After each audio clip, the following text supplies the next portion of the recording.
Hi, good evening. This is Melanie Berry, ASQ Austin Chair. Thank you for joining us tonight. It's a little bit past 6. Apologies for that. We're trying a few new things tonight. We have some rolling slides here with some ASQ and ASQ Austin information. So they'll be pausing for a few seconds. And I think there's a total of 5 slides that will be rotating, and we had about 80 members sign up, and there's only about 52, 57 right now. So we're just gonna wait a few more minutes and see if we can get a few more people to join us before we start with our internal notifications. But we do have our presenters here with us tonight. Thank you so much, DJ and Kevin. And like I said, we're just going to wait a few more minutes. So please be patient. And then we'll start the meeting probably around 6:00, I don't know, maybe 6:06 or so.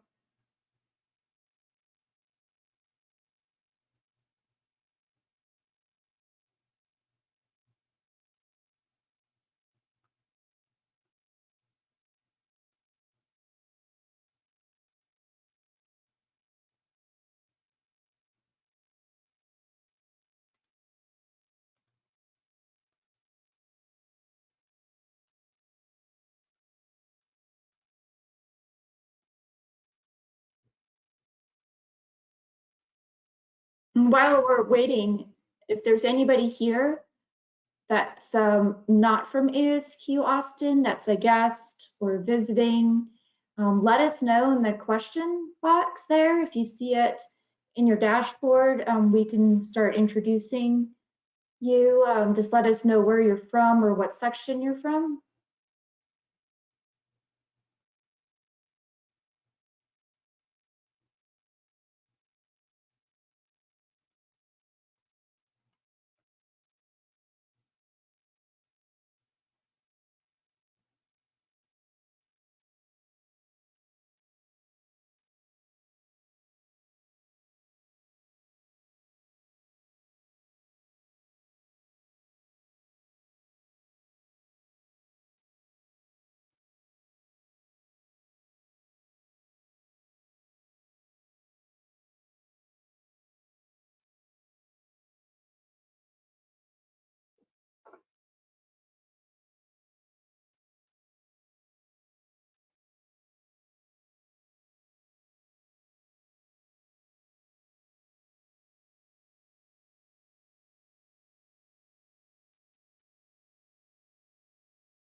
Melanie, it is 6:06. Shall we get started?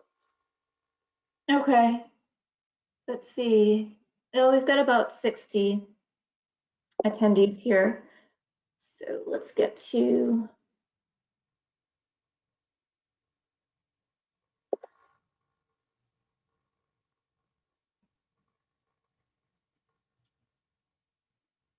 Are you able to see my agenda by any chance? No, we still see this enough to volunteer with us. Okay. Obviously, that's not working right now.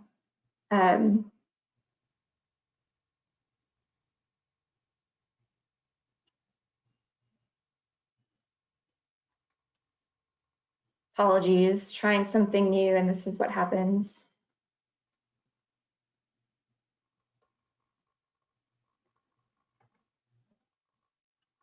Okay, well, Let's see.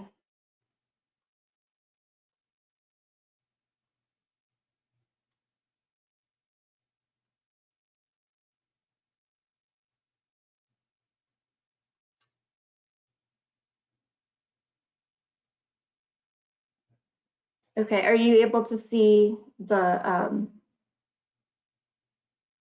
Blackboard, yes. okay. Yeah, I'm not going to be able to full screen that. Hold on. I am so sorry. Let me figure this out. I tried to do the rolling slideshow and it's not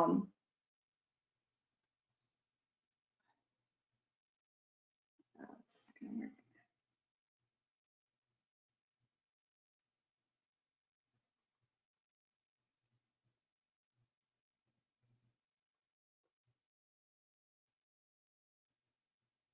Do you know how to go to Shift the F5. full screen without having the rotating slides in the beginning? Can you start Shift F5?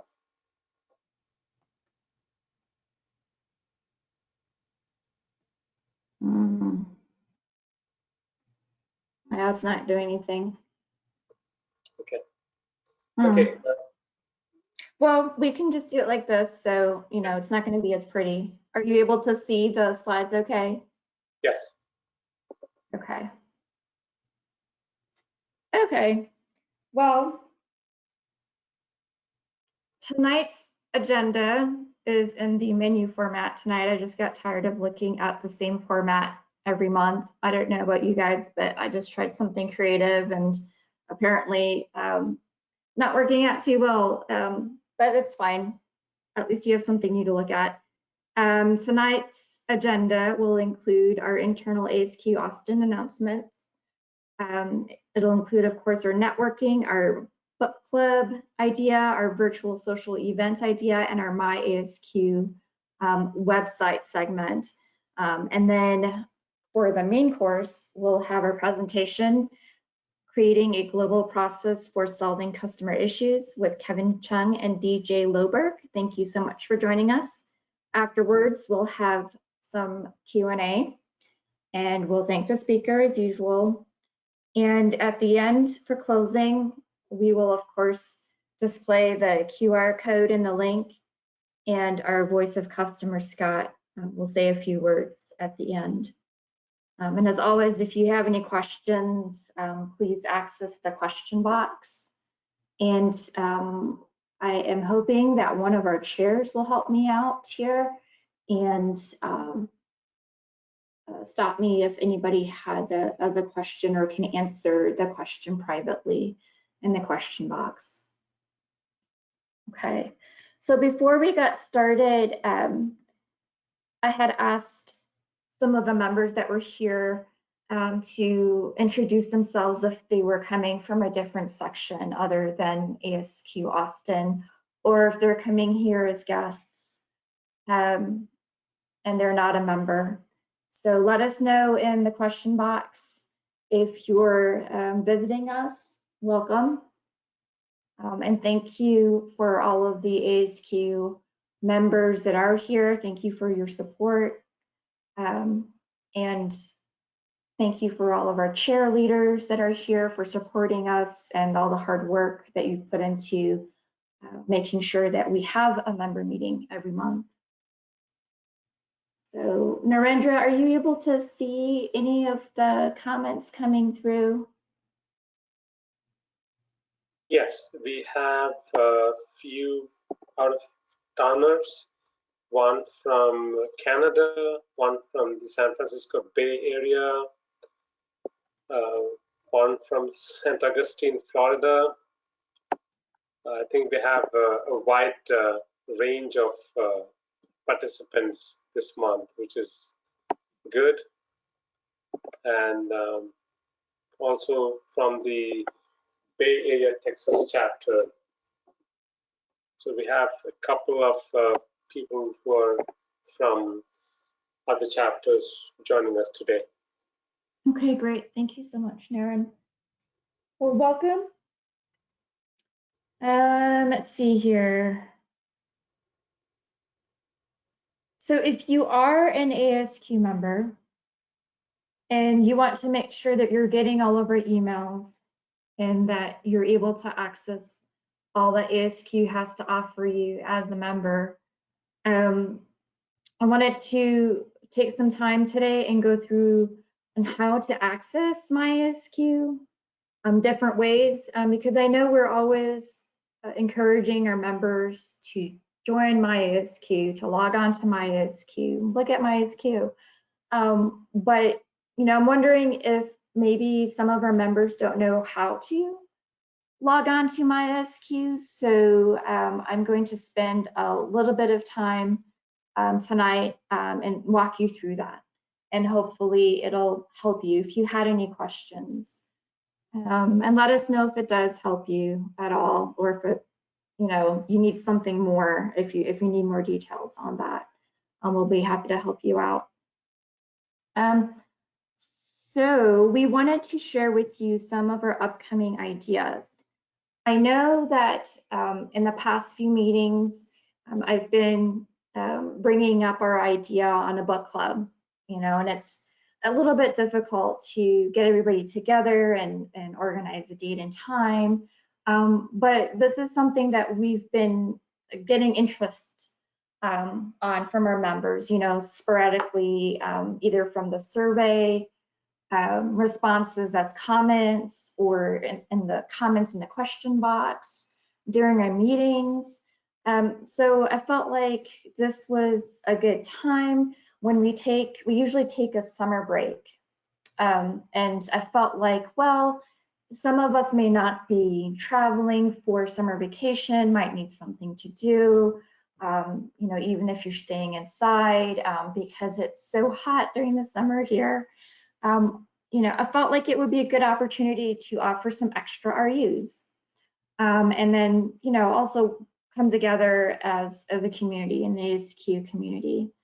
And so Cheryl, our vice chair, has offered to have ASQ Austin join her current book club at National Instruments that she's developing, and they've decided to go with this book called Made to Stick. And on the right side, you'll see a short summary that I've pulled off from the Made to Stick review, and I'm sure there's other reviews and summaries that you can look up. This book is, not very long. I forgot how many pages it was, but it's not long at all. Maybe it was 100 pages or something like that. And you can get it anywhere. I mean, you can download audiobooks, you can get it used for a couple of bucks, you can buy it brand new. But I thought it would be kind of nice to create a book club for us and have discussions on it during the summer. And if it is a success, then we can transfer it into the fall, right? So when we resume our monthly ASQ Austin meetings in the fall, then we can decide if we want to continue the book club and do a different book and have new discussions and have this going as a regular thing in addition to our monthly membership meeting. So here's the information. Let us know what you think.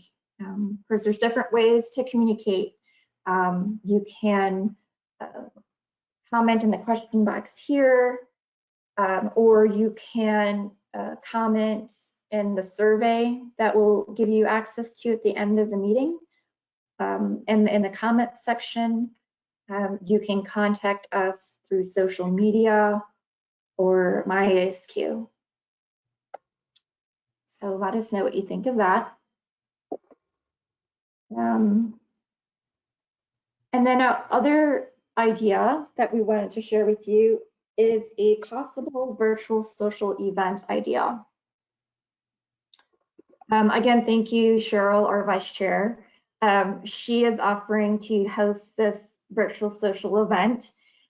We are thinking about calling it Confidently Consuming, a relaxing night of tasting wine and tapping into your creative side. So this is going to be like, what is that called? It's like a painting with Pinot, or you know, those events that you can go to where you're painting with an instructor and then you can bring your own wine. Well, this is a similar idea, but it'll be virtual. So, you know, you can sit at home. You can, of course, invite some of your friends or family to join you. And, you know, this will be just a social event.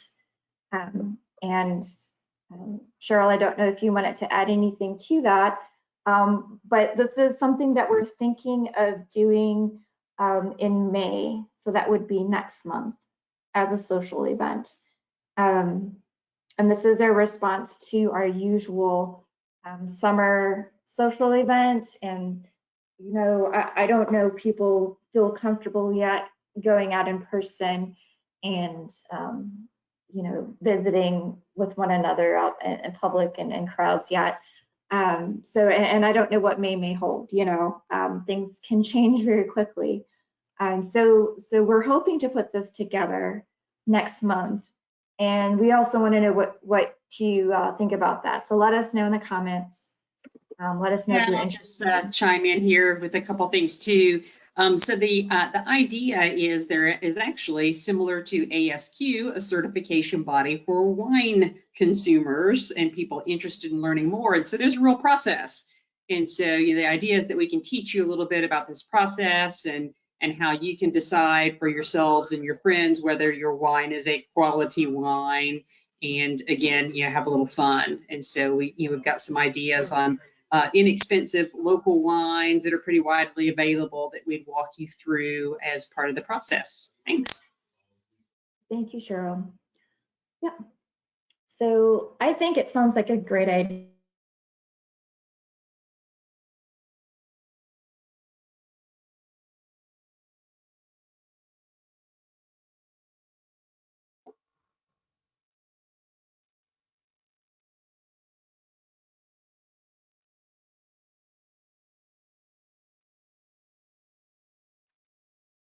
Can anybody hear Melanie? No. I cannot hear Melanie. No. Okay, yeah, I think her audio dropped. I just wanted to make sure that it wasn't just me.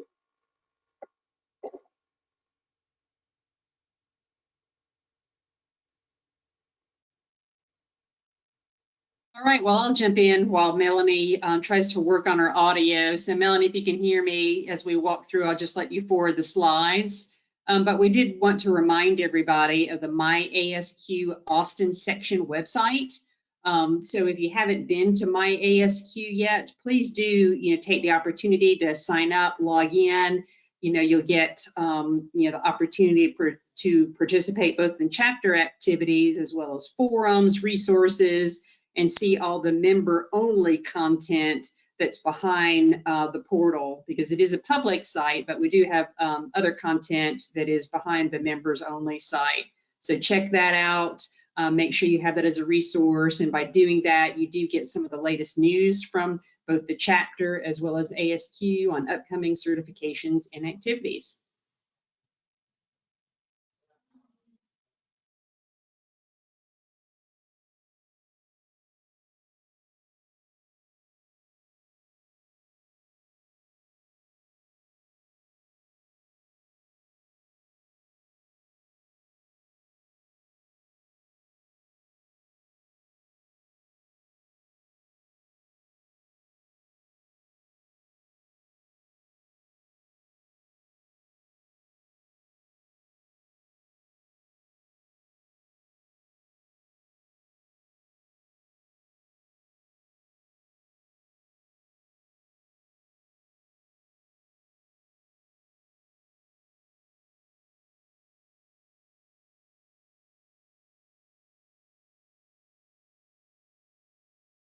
Cheryl, can you hear us?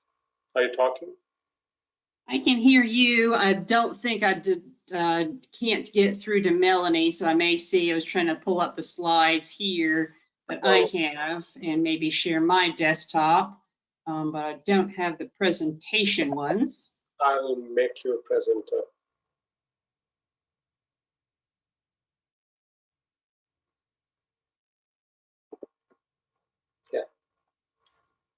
You should Okay, be able can you to. see my screen? Yes. Okay, sorry, I'm not having the actual slides here, but another thing that is new to ASQ this week, they announced for those on the mailing list, is that there is a new mobile app. So for those of you who would like to engage and have it available at your fingertips, it's available on the Apple and Google Play Store. And you can download that and then be able to access all the content and your information from your cell phone. And then, of course, we do offer a number of different ways to engage with us. So these are the links to our Facebook, LinkedIn, and Twitter sites. And so, please do connect with us that way. And if those of you who are on those platforms are interested, if there's anyone on the line who's interested in helping us create content, update, and make those more engaging, we're looking for some volunteers and people to help us out in that effort to kind of spread the word about what we do and what we have to offer as a chapter. And one of the benefits of all the virtual activity this way is that anyone, around the country can participate, and we, have a lot of resources for both members and non-members, people we'd like to become members that way as well. So again, if there's anything you would like to contribute or interested in doing, please let us know.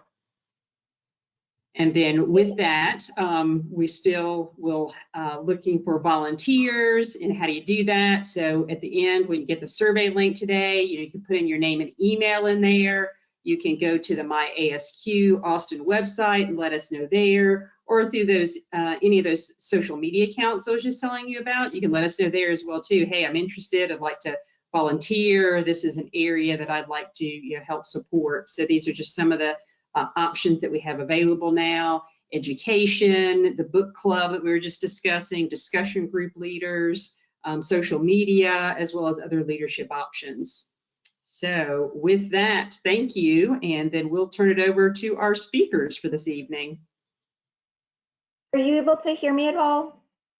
We can hear you now, Melanie. Okay, thank you, Cheryl. Oh, I'm so sorry. I don't know what happened. It's just technology, I suppose. So apologies for that. Let me see if I can, do you see my screen that says welcome? Oh, no, so I've moved it back over to you, so let me know when you get that back, Melanie. Oh, okay, thank you. Be presenter again.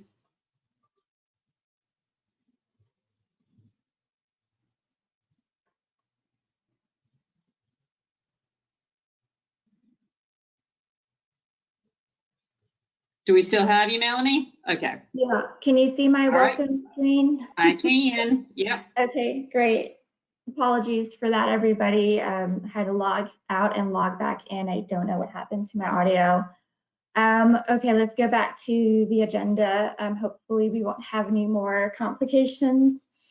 So yes, So Melanie, I did go ahead and go through all of those slides. So we are ready for our speakers.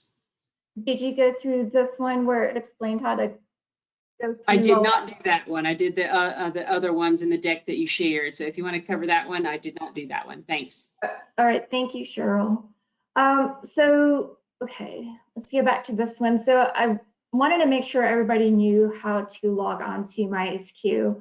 I did communicate with the technical assistance gentleman over at the ASQ customer service number, and he was really, really helpful. So if you have any questions, don't hesitate to call them.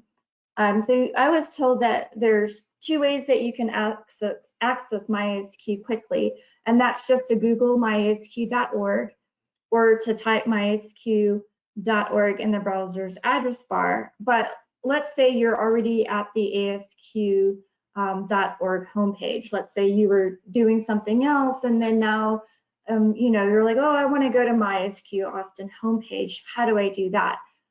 So this is just a short explanation on how to get there, how to get to the MyASQ homepage, MyASQ Austin homepage from the ASQ.org homepage. And it can be a little bit difficult to find. And hopefully this will explain things and simplify it for you. So the first picture is the ASQ.org homepage. And then you'll see in the upper left-hand corner is a green box with a menu icon. And when you, if you click on that and then scroll down, you'll see that there's an online community. So you go to Connect, you'll see the very last section is Connect. And then you'll go to the online community. And then you'll go to, it'll take you to myasq.org. And then if you click on My Home, it should bring you to a page that lists all of the different communities on the right-hand side. And the very second option is Austin section. And if you click on that, it will bring you to the MyASQ Austin homepage, which is the link that we keep sharing with you every month. And somebody had mentioned in the survey comments that there was a typo, that the link should be 1414, but actually if you visit the homepage, it gets cut off. I'm assuming it's because the link is too long. So it actually is just 141 at the end. So following this path will take you to the MyASQ Austin homepage. Now, if you have any issues navigating on either the ASQ website or the MyASQ Austin website, you can call ASQ's customer care. And here's the numbers. They're available Monday through Friday, 7 to 5. And also at the bottom here, if you'd like to email them with your questions or concerns, you can do that with help@asq.org. And like I said before, they were really, really helpful, really polite. And, you know, if you have any questions, then I wouldn't hesitate to call them. Okay. All right, so now we are actually ready for our main course, which is the presentation, Creating a Global Process for Solving Customer Issues with Kevin Chung and DJ Loberg. I wanted to introduce them to you. Kevin Chung is currently a senior software engineer at NI. Kevin is committed to data-driven decision-making and quality's role as a customer advocate. He earned his Bachelor of Applied Science with Management Science option at the University of Waterloo. DJ Loberg is a Senior Systems Quality Engineer at NI, National Instruments. DJ is a dynamic leader with over 15 years of engineering and quality experience through various roles at National Instruments in support, R&D, services, manufacturing, and quality. He's earned his Bachelor of Computer Engineering at the University of Missouri. Thank you so much for joining us tonight. Kevin and DJ, I believe DJ will be presenting. Let me see if we can hand over the presenter role to you. Great, thanks.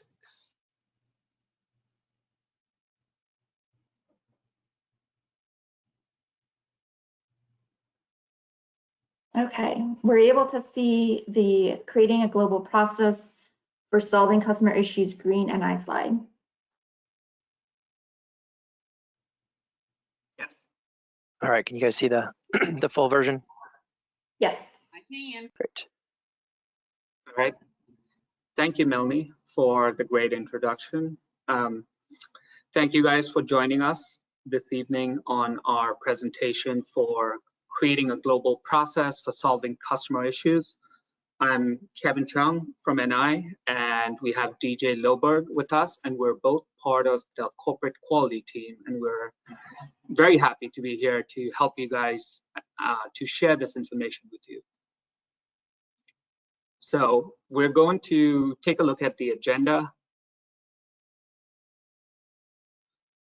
All right, so the first thing we're going to do is look at some of the best practices for handling customer issues. We're going to talk about the case study of how we implemented these practices at NI. And then we're going to look at the successes of the projects and the next steps that we have. But before we jump into the presentation, we want you to join us in a game that we've set up for this talk. We want you to track how many times we say one of the three S's. So those are the key points that we want to iterate throughout the presentation: streamline, supervise, and sustain. And at the end, we will tally up with everyone else and see how, like, what numbers we come up with. So jump into the introduction. In an ideal scenario, your company's product is delivered to your customer, the customer sets it up, and they encounter no issues. However, in reality, the customer typically encounters some issue during the product's lifetime, either during the deployment or during the actual production. So they often need help and they'll call your company for assistance. So in NI's case in particular, we pivoted from a product-centric company to a more systems-centric company. And the likelihood of these issues coming up were higher because of the complexity of systems. Within NI, we consider the cost of quality, and we look at either the cost of good quality or the cost of poor quality. So for good quality, the quality team gets involved during the design process. We also focus on improving on-time delivery, while on the poor quality side, quality is involved during the bring up and the uptime. And quality is also involved in handling customer issues. So a lot of the audience here will likely focus on the cost of good quality, the preventative measures. However, today we're gonna focus on the customer responsiveness part of it. So the goal here is to devise a process that is timely, efficient, and effective. And we want to streamline the customer escalation process. So the key question we're trying to answer is, what is quality's role in resolving customer issues? So quality plays a key role as the customer's advocate. I'm a big fan of this figure that we see that I got from the CEB Quality Leadership Council. So it shows that quality playing a very vital role to bring teams together to ensure that the customer is successful and we can help them resolve issues. This is an idea that we took to heart in our project. So as we'll talk about in the case study, quality jumped in and led a team that spanned R&D, support, the services organization to establish a sustainable customer escalation process. So we are interested in knowing more about the type of work you're doing. We want to know how involved are you in the companies, in your particular companies, customer issue management process. So that's just another way of saying customer escalation process. Like, are you involved in either helping customers through issues, or are your roles more different than that? So I will launch a poll and give you guys some time.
Just to let you know, we've got 64% that have voted.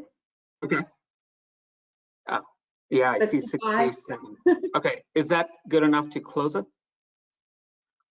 Or Okay, you should guys we have wait a little 10 bit? more seconds to get your votes in, and then we're going to close it.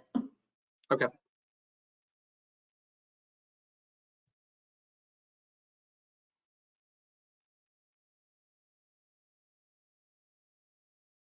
Okay, so I do see 73.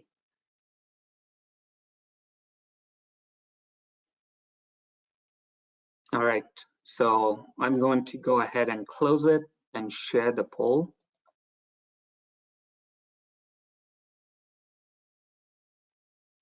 Do you, oh, share, yeah. So as you can see, most of the people here involved in this meeting are quite involved in the quality escalation process, which is great. We're hoping that you can give us feedback, and we would definitely like to connect with you guys and discuss more about it. So we want to share our best practices, and we want to see like what your feedback is of the customer escalation process that we deployed at NI. So before we dive into the case, I guess, DJ, are you sharing the screen?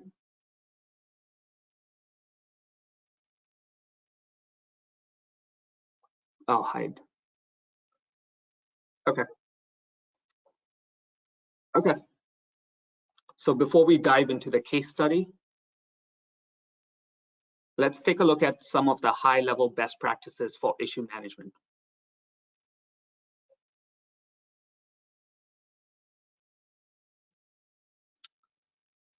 So imagine you have a call, like you call in for tech support for your internet. You have certain expectations for responsiveness. Companies set up service level agreements or SLAs between the customer and the support team or internal teams to meet these customer expectations. Having an easy to understand process, aligning on priorities across the company, and using consistent tools are essential to providing a quick response. We want to make sure that there is a single owner to drive the customer issues from the beginning to the end, a well-defined streamlined process to request help from experts within the company. On the understanding side, it's good to have standard language to convey the impact to both your customer and to your business. Support organizations that understand both customer use cases and technical details of the product is crucial. It's very important to also make sure that your issue is trackable in any given tool and well documented, and the status that can be checked by anyone in the company. On the fix and workaround side, we want to make sure that we contain the customer issue as quickly as possible. So that might not be the actual fix, but might be a workaround.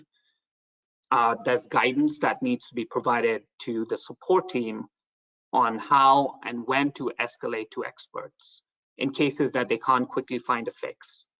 And we highly encourage collaboration between like global support teams and services team so that we can provide 24-hour support, 24/7 support to our customers, because our customers are global too.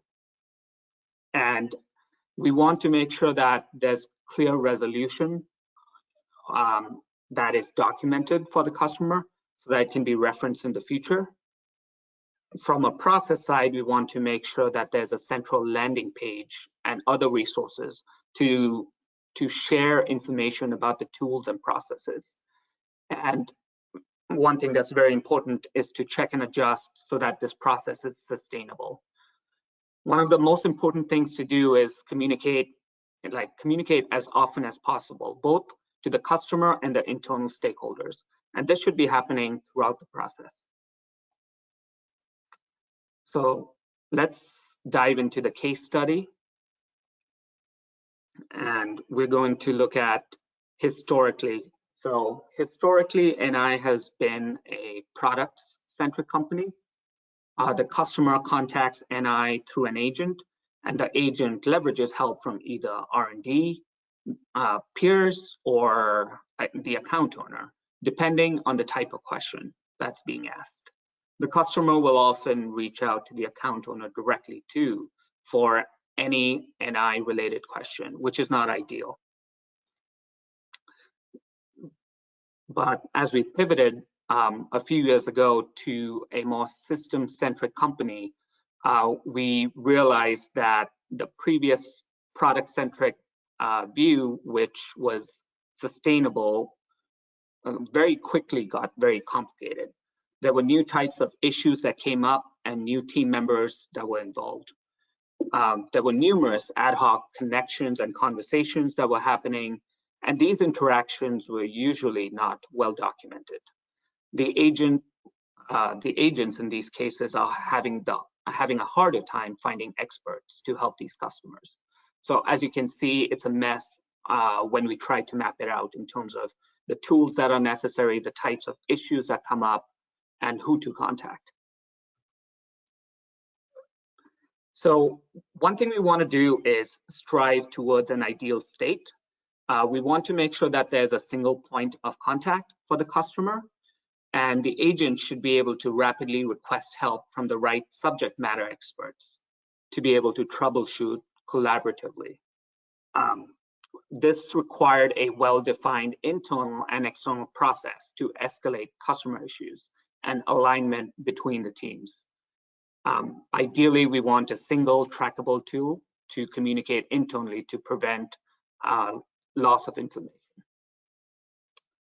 That was one of the challenges we faced.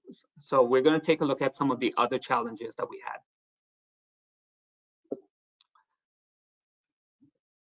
So at a high level, we transitioned into a systems-focused company. We branched into 4 distinct business units: semiconductor, automotive, aero, defense, government, which is one, and portfolio.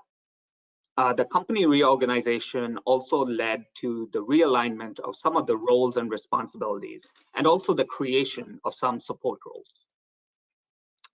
So the logistics of getting help from the right R&D teams was always a challenge.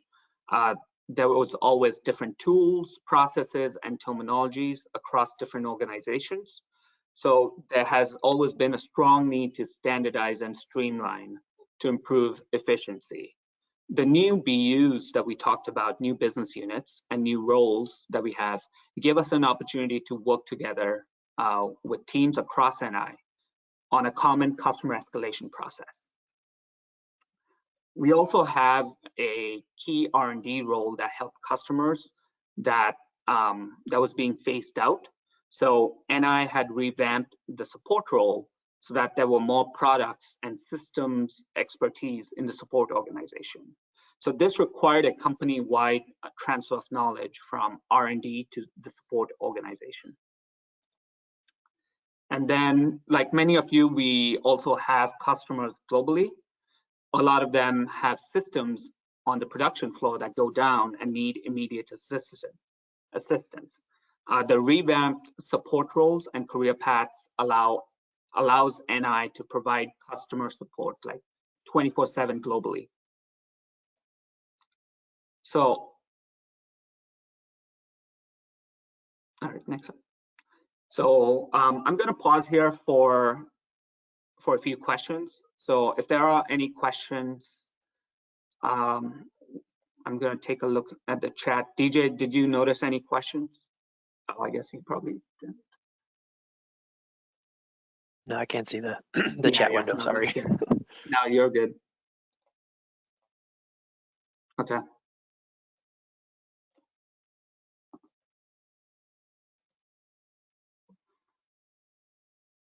So if you have any questions for DJ or Kevin, feel free to put them into the question box so we can see them.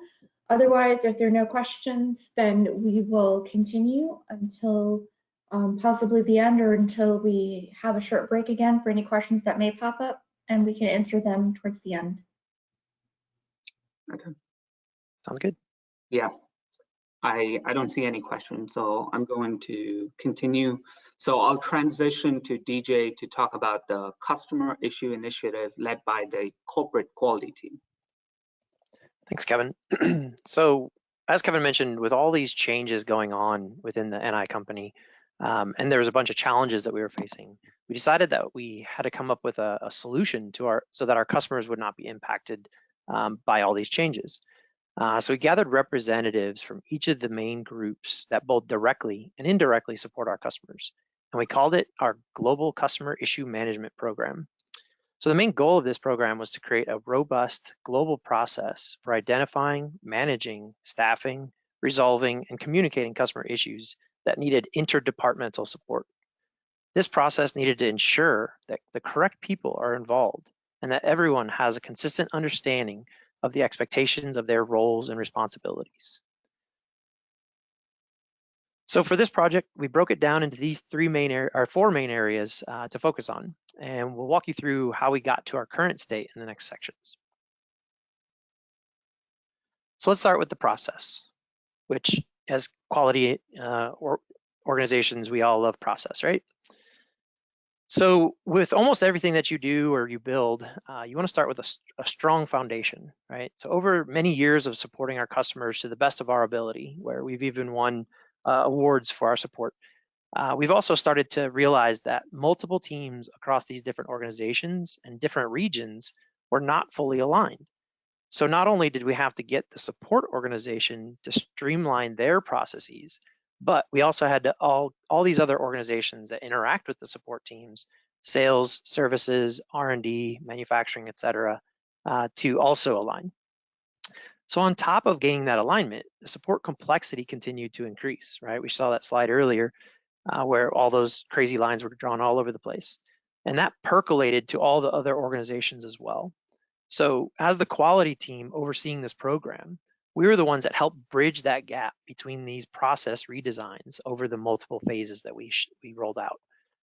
Throughout the multiple workshops that we held with all the key stakeholders, we gathered the inputs and their requirements, and we were finally able to come to a consolidated, streamlined, high-level process. So let's take a look at what that looks like. This is what it looks like today, and then what has that evolved into. So later on, we'll show you more about how we got to our tools to align to this process and vice versa. But a quick note on this slide, I understand there's a lot of acronyms, and yes, we love our acronyms at NI. I mean, we changed our name from National Instruments to NI. But in general, we have our three main groups of support, services, and R&D that directly and indirectly support our customers. So as you can imagine, this started out from a brainstorm that had virtual sticky notes, right? Because we were working on this project during the COVID pandemic. So these virtual sticky notes were all over the place, right? But after we continued working on the project with the stakeholders, we were able to streamline this process flow into this consolidated map. In addition to mapping out the process, we needed to align all these groups in other areas as well. And so we'll take a look at what that looks like. So one major issue that we ran into, we started asking these teams, okay, well, how do you manage your issues and give explanations of what severity and priority that your different issues come into? And so we found that these teams were not speaking the same language around issue priority and having the same levels. So this is especially important if and when that frontline support agent can't resolve issues immediately and on their own, which many of the questions that our customers ask can get resolved quickly and easily. But we know that some of these issues that do come in, since they're so complicated, the support agents will need to bring in other organizations for assistance. So as these support escalations moved across these functional groups through the course of an issue, the priority of that issue needed to be clearly specified, assessed, and handled appropriately. If it's handled inconsistently, that can often lead to internal confusion, issue mismanagement, and ultimately unmet customer expectations. So we needed a strategy for support, R&D, and all these other groups to reconcile internal importance versus customer severity. So how did we do that? So we focused on these three main areas to clarify the terminology across the different teams. So first, starting with severity, which is an input from our customer, right? We ask ourselves, how severe is this issue for the customer? Is there a production line down, or maybe is there, somebody that's just running into a a slight bug in their lab. So we wanted to know what that severity looks like. Next, we started to look at the impact, which is input from both our sellers and our business groups. So in this case, we ask ourselves, how important is this issue to NI, right? Are we going to lose customers? Is it widespread? Is it systemic issues? So we wanted to understand how this impacts our business. And then finally, we looked at the urgency. So this is input from both the customer and our sellers and the support groups. And there we ask ourselves, how much time do we have until blank, right? Will there be any missed deadlines the customer has? How much money is the customer maybe losing per hour, per day? And then, what's the customer's business process being impacted by this, right? Maybe they have an end customer that is impacted as well. So we use all this information from these three areas to come up with an issue priority, which is an output to all the case stakeholders. And that helps us determine in what manner we should handle a specific issue, especially relative to all the other issues and the business priorities going on, right? We have to make trade-offs in some scenarios. So we tried to align as much as possible on these common industry terminologies.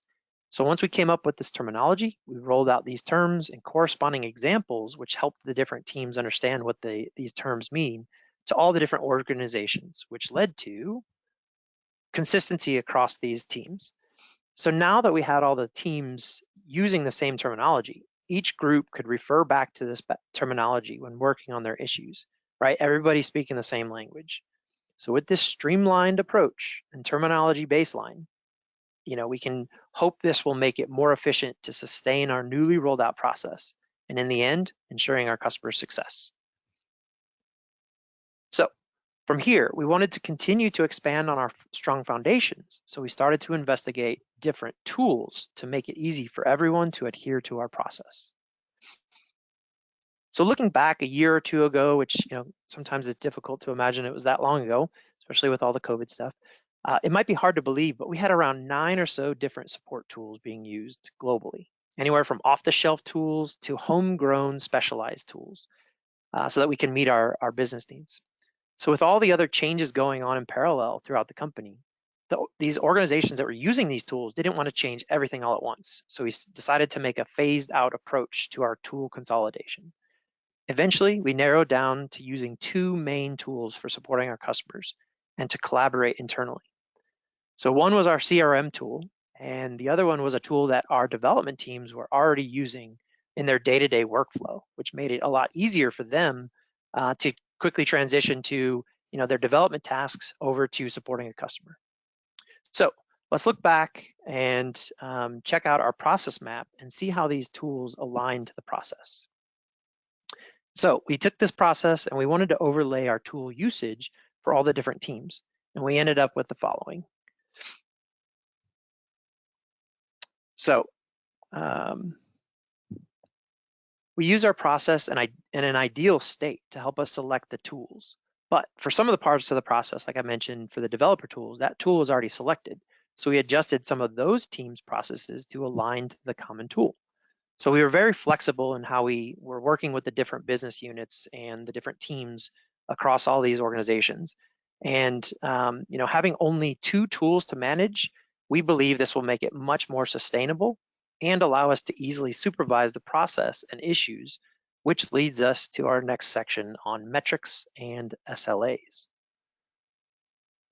So after we had the process and tools in place, we wanted to ensure that there are ways to measure how we were doing across the board.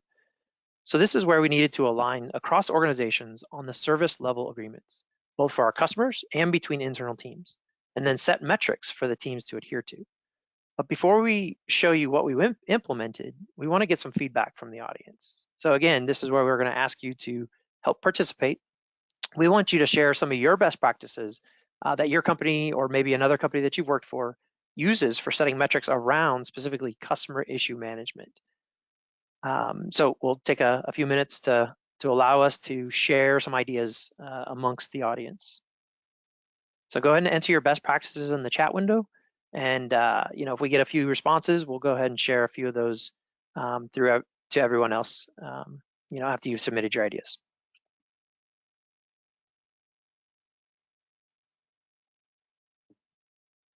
And Kevin, this in the panel, this is where I'm going to ask your help to Yeah. maybe read off some of the questions or best practices. Okay, is there a poll for this? So no, this is not a poll. We're just asking for people to give us some of their Oh. best practices. Yeah. Yeah. So Okay. go ahead and put some of those in the chat window, please. This is where we want it to be interactive.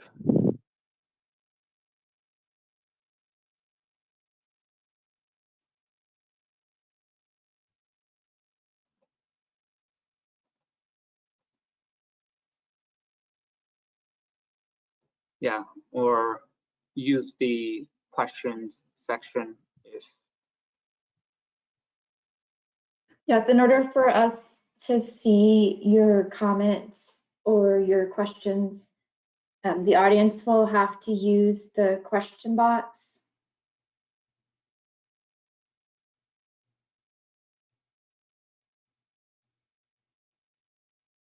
We've got a few Okay. comments coming in there. Yeah.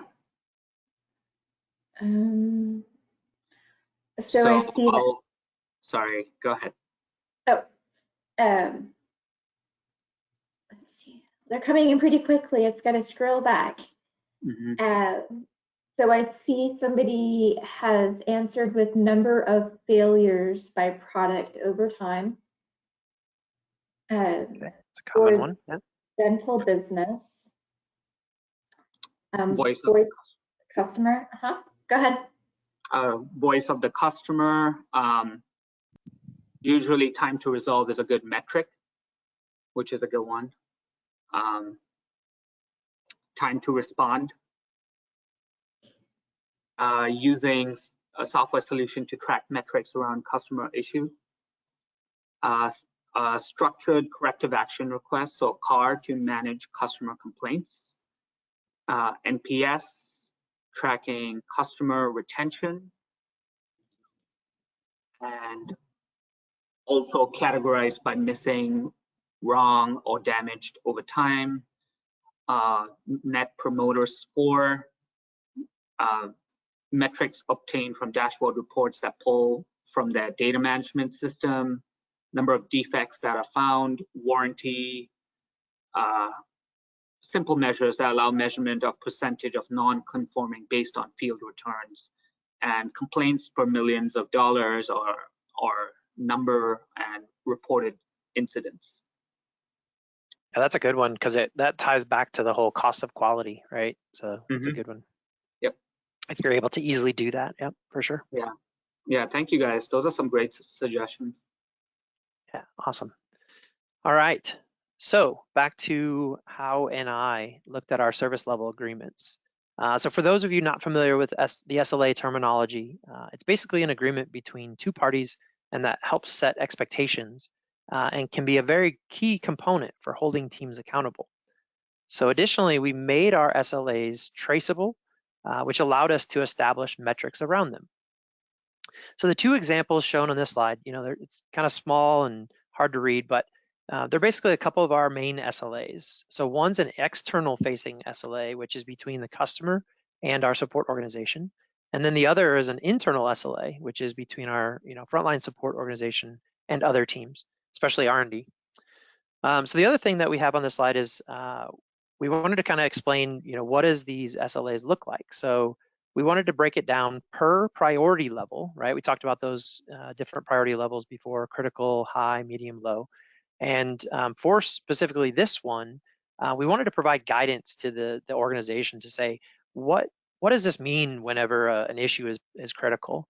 And so we provided this guidance so everybody was on the same page, and how this issue impacts the customer and NI's reputation, for example. The other thing that we have in this training slide is that we also wanted to show the behavior of how an R&D contact was supposed to behave once they've seen this come into their inbox or gets assigned to them. And with that helps them to understand, okay, I need to reach out to all these people, I need to schedule meetings, et cetera, et cetera. So we also have that called out here. And then finally, the oversight is very important as well. So if there are critical escalations or issues that customers are seeing, we're going to make sure that we communicate and have oversight from not only our upper management, but also from the quality organization as well. So going back to the quality's role as the customer's advocate, we wanted to make sure, again, like everybody's aligned on these terminologies across the different orgs, but we also are helping to measure the adherence to these SLAs. And because if there's any non-adherence, that consequence can be that we're missing customers' expectations, which we definitely do not want. So in addition to having these agreed upon SLAs, we wanted to measure how teams adhere to them with our metrics and reports. So let's take a look at maybe a little bit about those. So without getting into all the specifics metrics that we have, and some of you all mentioned them earlier with the best practices, like mean time to acknowledge, mean time to closure. We wanted to show a few ways that we're able to pull this data and report to different stakeholders how their teams are doing. So for example, the support and R&D management are being held accountable for their teams meeting their own SLAs. And our corporate quality team is providing oversight into the overall company SLA. So if we look at specifically the first dashboard we have here, we called it our GCIM, again, back with the acronyms. That's our company dashboard, and that's a comprehensive overview of all the issues, no matter where they're at in the process. We can kind of pull data on all of these issues and see, how many were for each BU, and filter off of specific customers. And so this helps us kind of see that overarching view. So then we also wanted to have each team to be able to dig down into their specific areas. And so this is kind of one of the R&D dashboards, what that looks like. And this allows them to be very tactical and frontline focused on dealing with all the issues that is in their product line or their area path. So very helpful for those teams to kind of keep on top of these issues.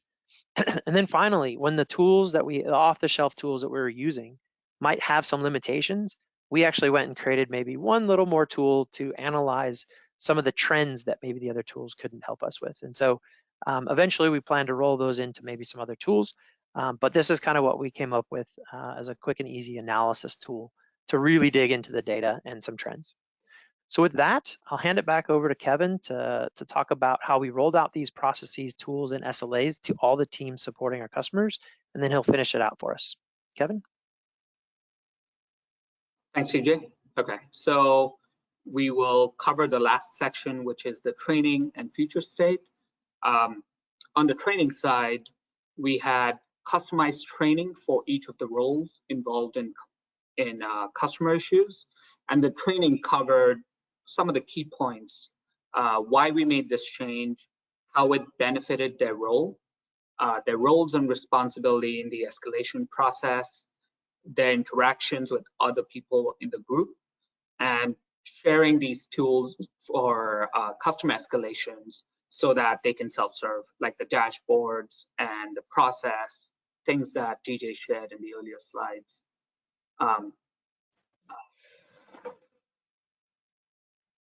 The follow-up, so the other thing that we did as part of the training were have follow-up meetings and town halls to make sure that we're answering any of the questions. And these meetings are very crucial to make sure that all the stakeholders that are involved are successful, gives us a chance to reiterate the escalation process, and allows us to check and adjust as needed. So let's take a look at one of the success stories that we had, and that was handling semi-customer escalations in our Asia Pacific region.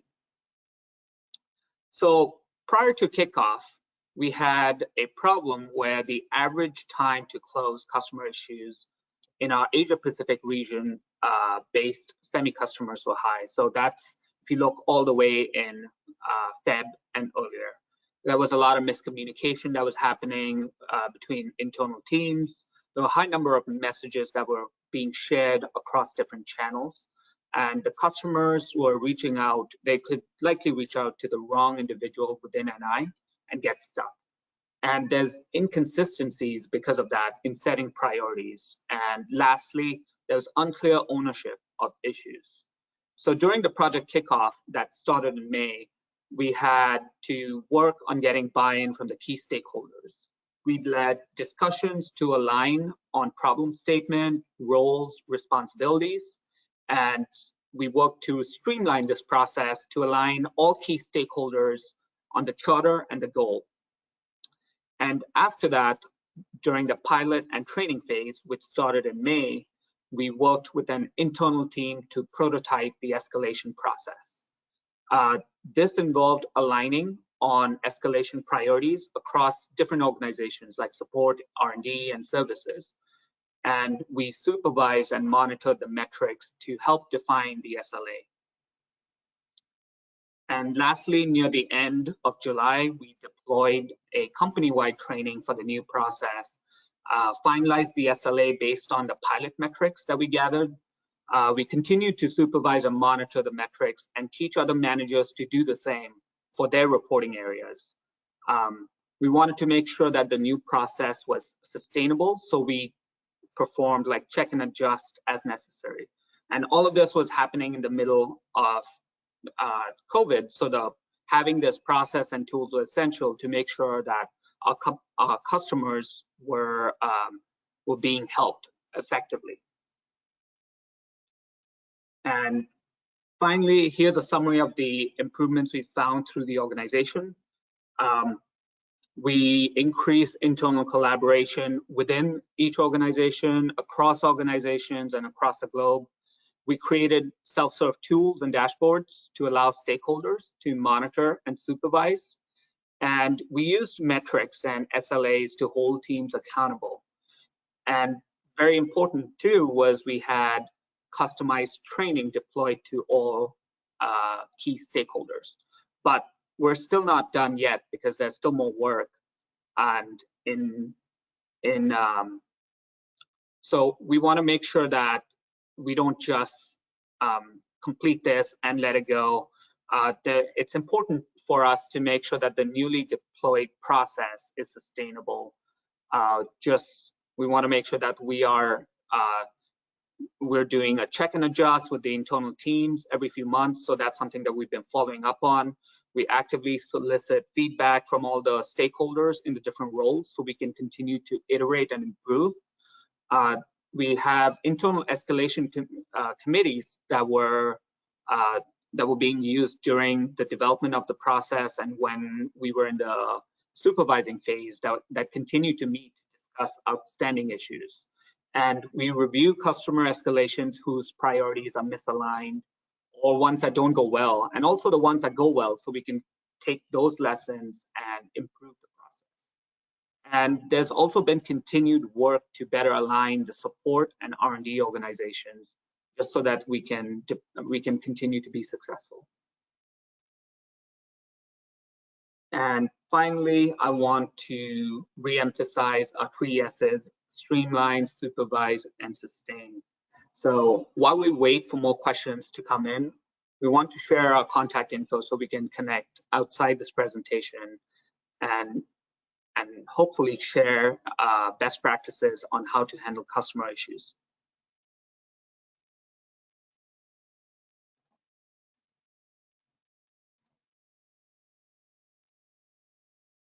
So go ahead and again, open up. Yeah, open it up for questions. If anyone wants to post questions in the chat box. Yeah, there was one. There was one that was from David. That was, how do you measure system response to customer?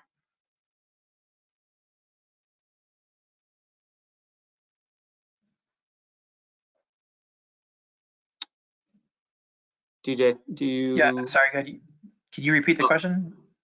How do you measure system response to the customer? How do you measure system response to customer? So I guess I'll take that as, how do we respond? How do we measure how quickly a customer contacts us to when we respond to their issues?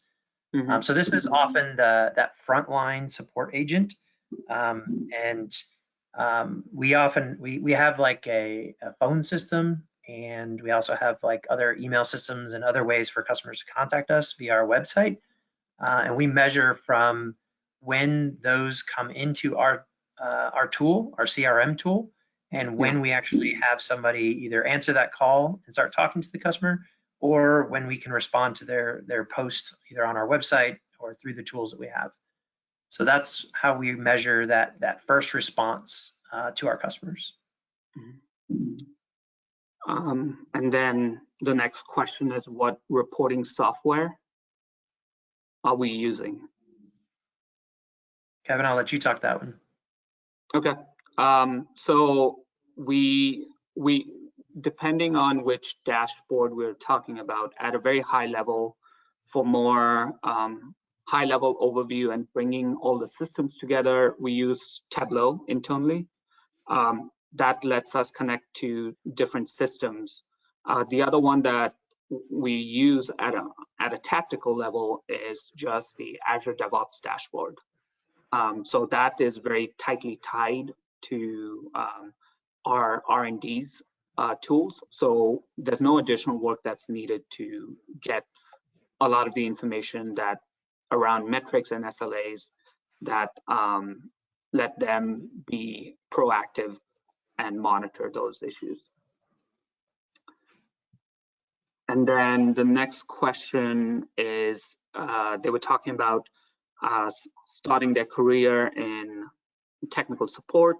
Their experience, support has always been a C level as a cost drag, and is seen more and is needed more for perception than a value add. What was the circumstance surrounding your leadership's involvement in your effort, i.e. change was supported from top down or bottom up sales pitch? Yeah, so I guess you want me to answer this one, Kevin? Yeah, go. Yeah, I'll chime in, but go ahead first. Okay, so we really didn't have to sell this very much to our management organizations, right? So we had buy-in from our sales VP, we had buy-in from our R&D VPs, we had buy-in from our services VPs. We just had buy-in across the board because of the focus on customer success. And everyone knew that if we failed or if we did not have efficient and streamlined processes and ways to kind of sustain this over time, that our customers would feel that impact. So it wasn't really too much of a hard sell because we have that customer focus and customer success driven culture. So Kevin, if you wanted to kind of chime in more on. Yeah. So one thing that we noticed before this customer issue management process was deployed was a lot of VPs and people in senior leadership would be contacted directly from other companies whenever issues popped up, and that would automatically escalate those issues even though they might not be the most urgent. So a lot of this ad hoc connection where there was not an alignment on priority, where R&D would have to drop whatever they were doing, resulted in a lot of frustration from all parties. So this is from the VPs, from the sales, from R&D. There's just an inconsistent terminology and execution on how we were handling a lot of these issues.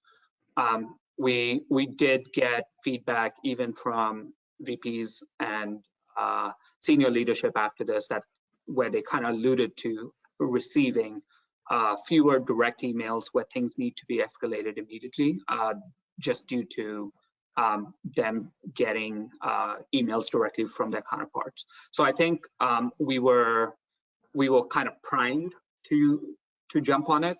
And then even on our R&D perspective, like they want to be able to monitor and see how much time they're spending on this versus having to drop issues or having to drop like features and miss deadlines because of critical customer issues that came up. All right. And let me see if there are any more questions. I have a question for you. Am I understanding it correctly that you have the same system that you use both internally and externally? So for example, it's the same system used for your marketing team or your R&D, but also for other external suppliers and vendors? So there are two key tools that are available. So system-wise, we have a CRM tool, which is a customer relationship management. And that's the same tool that our support organization uses and our sales uses it. But we had a separate tool that is used by R&D. So we did use a connect tool that kind of tried to merge or tried to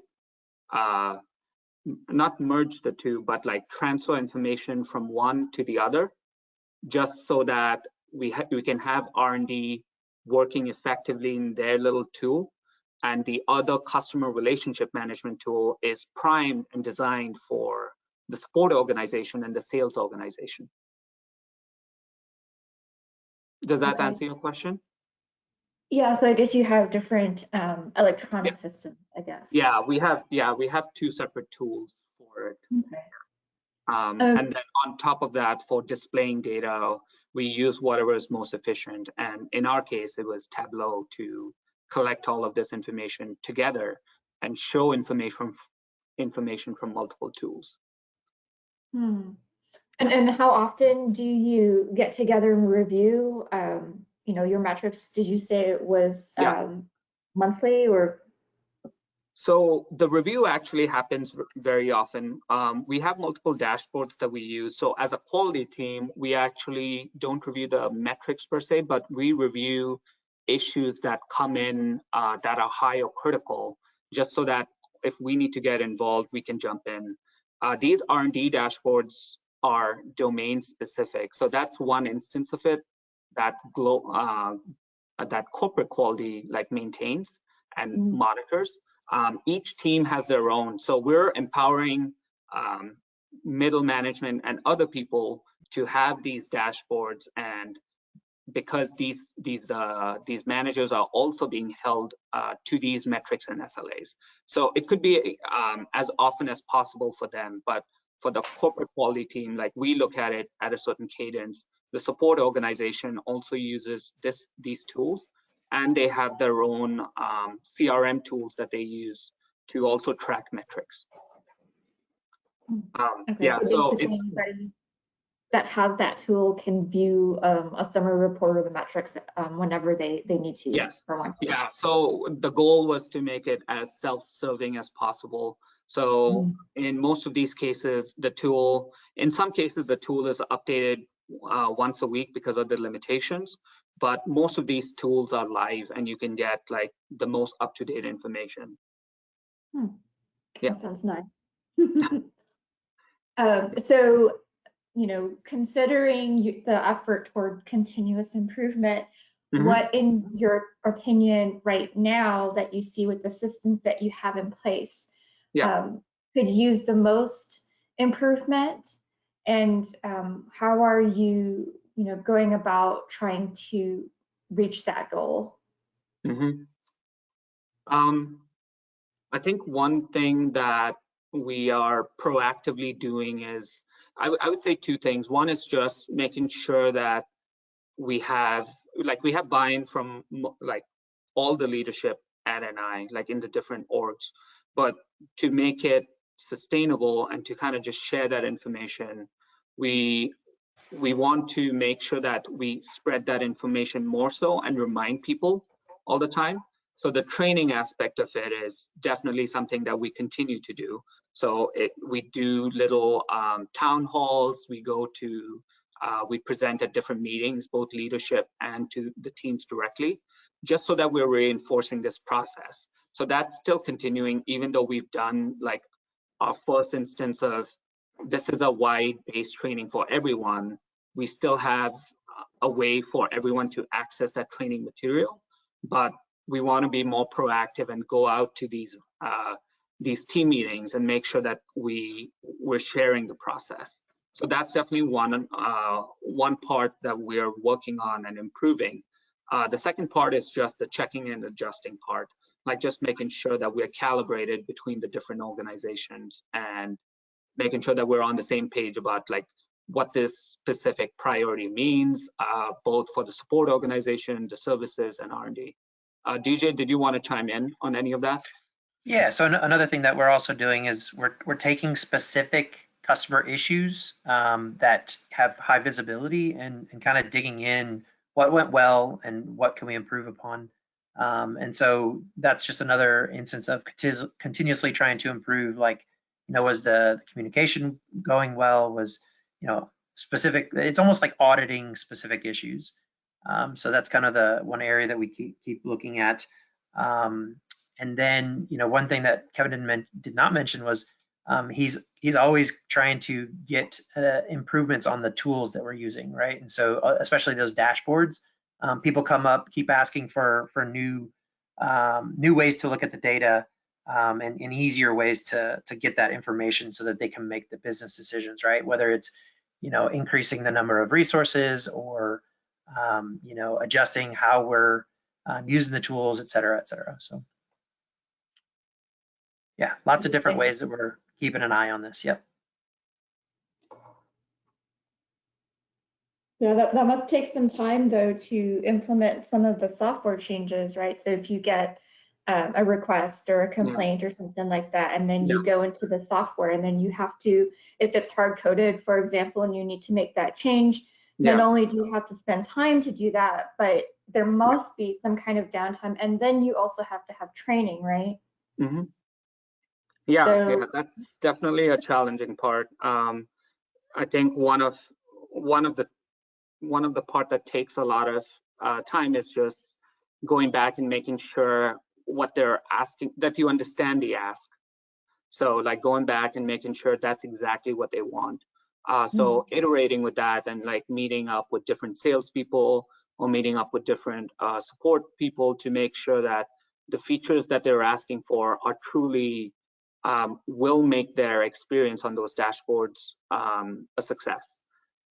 I have been making the changes directly, so I did get like a Tableau license. So I think that, like I feel like we do avoid some of the delays there, like in terms of requesting help from IT. But it just so happened that I kind of got comfortable with using the tool and just jumped on to make changes as needed.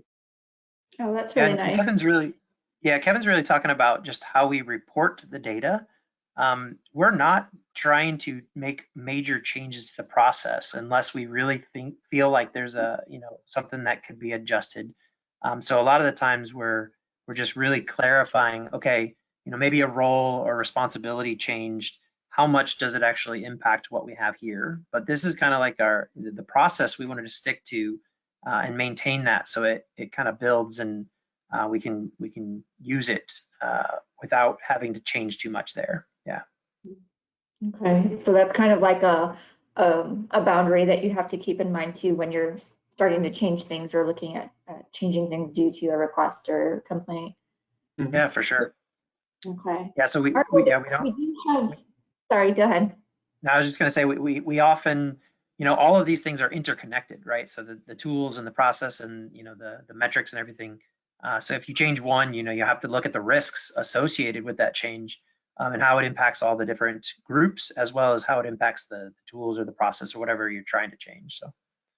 So do you actually do a full risk assessment when you make any changes to the software?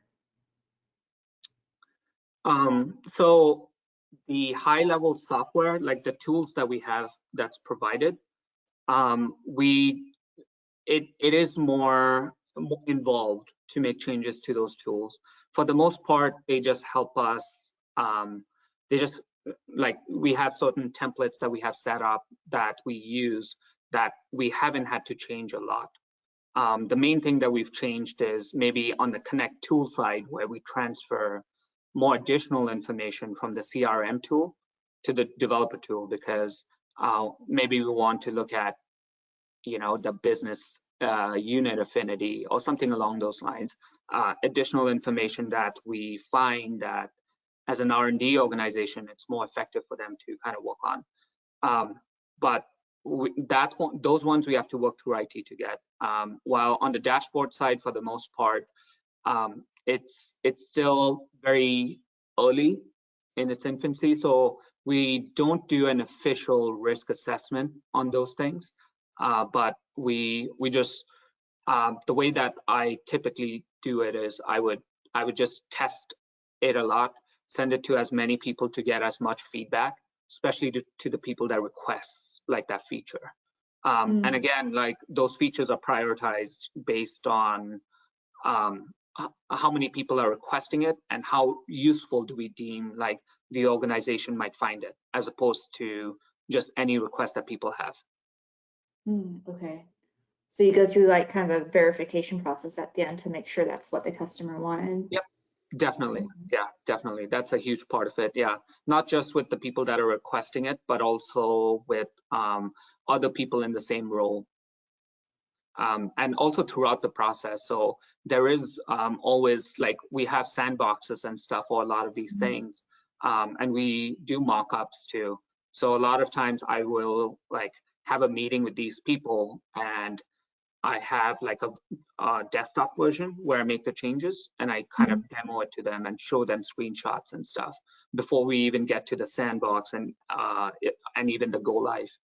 Oh, wow. Yeah, that's really nice. I feel like, you know, looking at screenshots and pictures and demos it looks all very nice, but until you get your hands on it and do like a sandbox event, you don't know how it feels. You know, it's kind of like, I would refer to software like driving a car, right? Like you can look at all of the specs and go, oh, it has this much horsepower and, you know, torque and leather seats and it's red, but then when you get into it, it might not be for you. So definitely Sandbox is one of my favorite ways to test out software. So that's great that you do that. I think that's really great. Yeah. So we do have an additional question here, and it's 7:30. So we have a few more minutes left. This question comes from Yvonne, and she's asking, what does your delight or satisfaction and loyalty, therefore repeat business data, look like? So I guess there are a few surveys that we do to kind of look at loyalty and repeat data. We do have a external survey that goes out, I believe biannually or annually, that is more comprehensive. But also for each support ticket that goes out, depending on if we need feedback, we do follow up closely. So our support organizations track the customer's response to a specific issue. So if they get a survey and they mark it, you know, if you have a 5-point scale, if they mark it like 3 or below, they do have our support managers that reach out to them and kind of try and understand the issue to try and improve that experience. So there's that practice of continuous improvement there. And then the annual survey that goes out, we get a good sense of where our customers lie and how they perceive NI as a company and as a supplier too. Yeah, and one of the subsets of that biannual or annual survey that goes out is around, you know, how well our support organization is supporting and servicing the customer. So we take that data that we get from those surveys and, you know, feed it to the different organizations that need that information. So for all the support specific information, we'll get fed back to that the support organization, and then we'll use that to you know, maybe adjust our metrics or our SLAs that we need to based on that feedback. Is that survey developed by the quality department? No, that's actually a different group, but we do have our quality department participating in that, and we've recently helped that group to efficiently disseminate the information on the different areas that we need to improve. So one of our quality reps is working on, you know, this feedback is for the manufacturing organization. This feedback is for the R&D design teams. This feedback is for the marketing team. And so we are helping kind of be that glue in that area as well, for sure. Okay, so a follow-up question to Yvonne's question is, how do you know those scores are actually tied to repurchasing decisions, and what group runs that survey?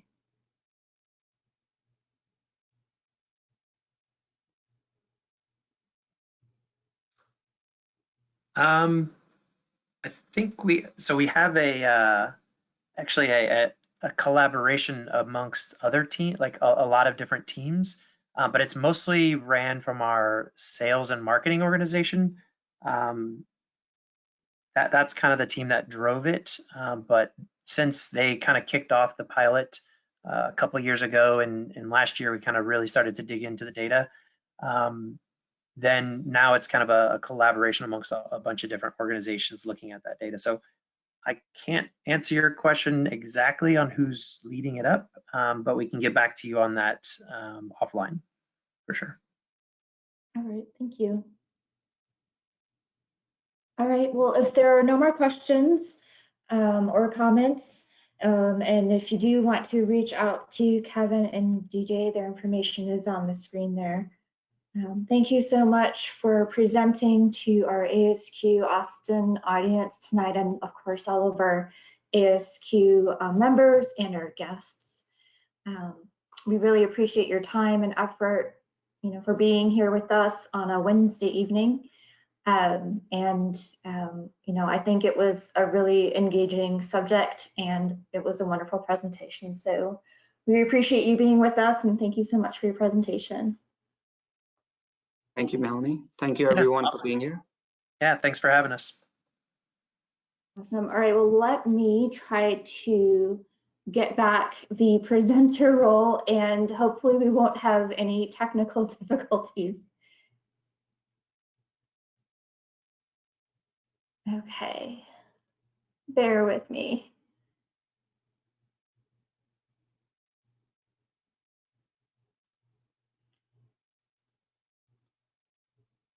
Okay, can everybody hear me, and can everybody see my agenda as a full screen? Yes, ma'am. Yes. Okay, yay! I figured it out at the end of the presentation.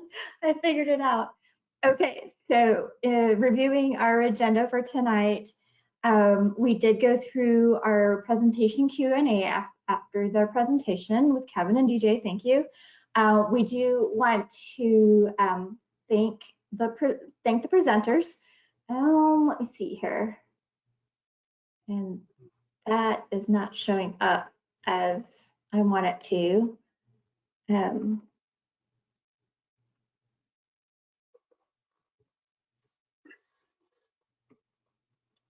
Oh, it's fighting me. I apologize. Let me try it this way.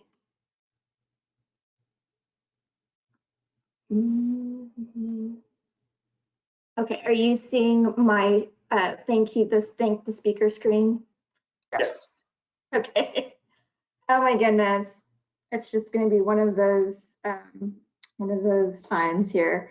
Okay, so here are the ASQ Certificate of Appreciation for DJ and Kevin. Yay, thank you. Yeah.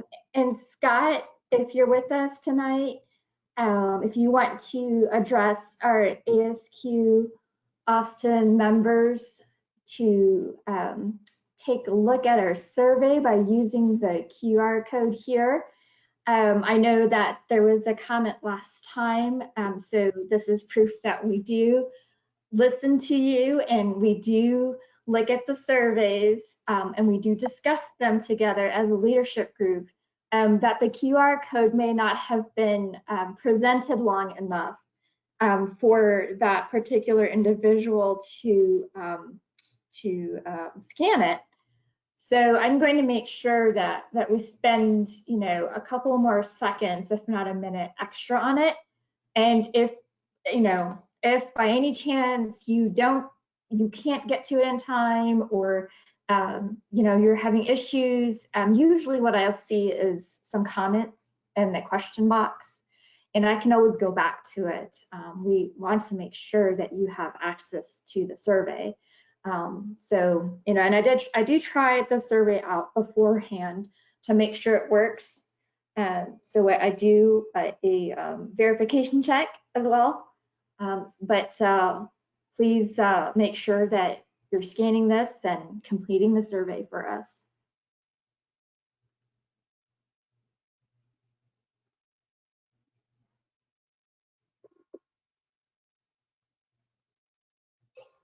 All right. Scott, you were muted, but you're not muted anymore. Go ahead. Okay, thanks, Melanie. Good evening, everybody. My name is Scott Berman, and I am the voice of the customer chair for the section. I'm the guy who asks you to fill out the survey every month. As you're aware, we're all quality professionals, and we are a quality organization. We are trying to embrace continuous improvement.